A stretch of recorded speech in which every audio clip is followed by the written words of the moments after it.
directement vers ces objections, justement.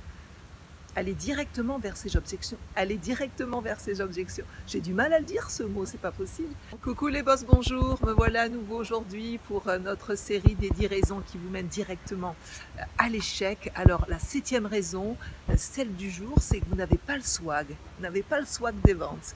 Alors le swag, vous connaissez l'expression, avoir le swag, c'est être dans le move, avoir du style, mais c'est aussi avoir de l'assurance et puis vraiment de savoir de quoi on parle. C'est ce manque de swag dans les ventes.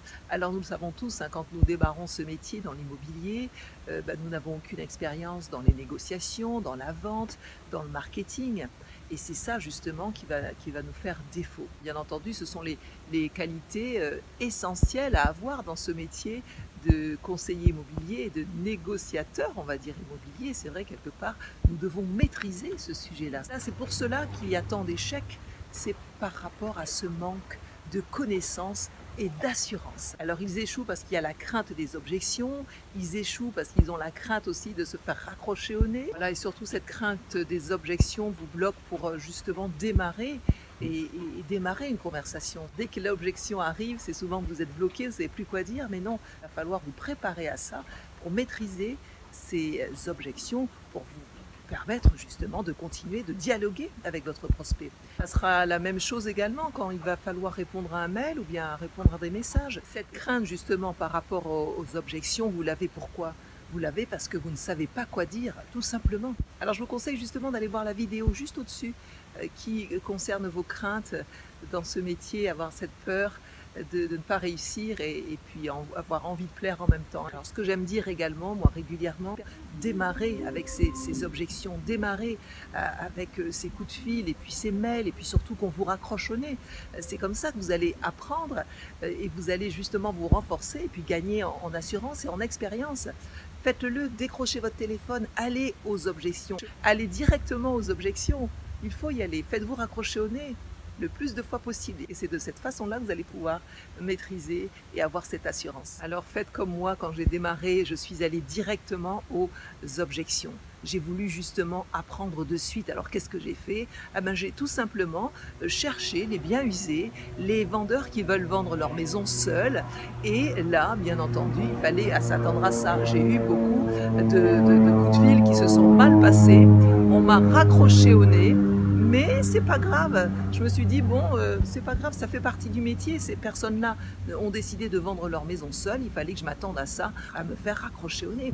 Donc voilà, commencez par ça, c'est ce qui vous donnera la force de continuer. Commencez par ce qui vous fait le plus peur, c'est comme ça que vous y arriverez. Et ces prospects-là qui vendent leur maison seules, à un moment donné, ils en peuvent plus. À un moment donné, ils n'en peuvent plus, ils vous attendent et ils vous attendent, donc appelez-les après 6 mois, voire 1 an sur le marché, c'est sûr qu'ils ont besoin d'aide. On pense assez souvent que c'est un marché difficile, les personnes qui veulent vendre leur maison seules, bien au contraire, détrompez-vous, n'allez pas de suite appeler celui qui vient de suite de mettre sa maison en vente sur le marché, mais allez appeler ces prospects qui vous attendent.